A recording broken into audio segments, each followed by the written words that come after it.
Hello guys, welcome to another mini blog. তো সেদিন ছিল আমাদের 7 মান্থ অ্যানিভার্সারি। তো আমাকে বললো চলো রেডি হও, ডিনারে বেরোবো। তো আমি এই যে নতুন জামা পরে নিয়েছি।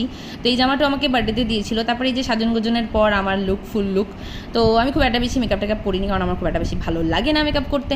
তো যাই হোক, চলেছিলাম ফ্রেন্ডস অফ ফোতে ডিনার করতে। তো আমি এখানে আগেও এসেছিলাম। তো এই যে আমি যখনই ওকে বলি একটু ক্যামেরার দিকে তাকাও, কেমন নাচন কোদন করে দেয়। আমার একদম ভালো লাগে না সেটা, ভালোভাবে পোজ দিতে জানে না।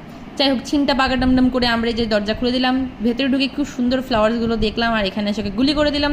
কারণ আমি খালি বলছিলাম আমার খিদে পেয়েছে, তাড়াতাড়ি খাবার না, কারণ সত্যি বলছি আমার প্রচণ্ড খিদে পেয়ে গেছিলো। যাই হোক, খাবার দাবার অর্ডার দিলাম। ফার্স্টে নিয়েছিলাম হট অ্যান্ড সাওয়ার স্যুপ, তারপরে নিয়েছিলাম একটা পর্কের আইটেম, দেন একটা ফিশের আইটেমও ছিল। তারপরে আমরা খাওয়া দাওয়া করছিলাম। তো আর ভাবছিলাম এর নেক্সট খাবারটা কখন আসবে। তারপরে এই যে ওকে আমি ওখান থেকে তুলেই এই ফুলটা দিলাম, ও বলছে থ্যাংক ইউ। তো যাই হোক, খাওয়া দাওয়া শেষে সব কিছু কমপ্লিট করার পর এই যে একটা মুখশ্রুতি দেয়, এটা আমি আবার আরেক প্লেট বেশি করে আনিয়ে নিয়েছিলাম খাওয়ার জন্য। তো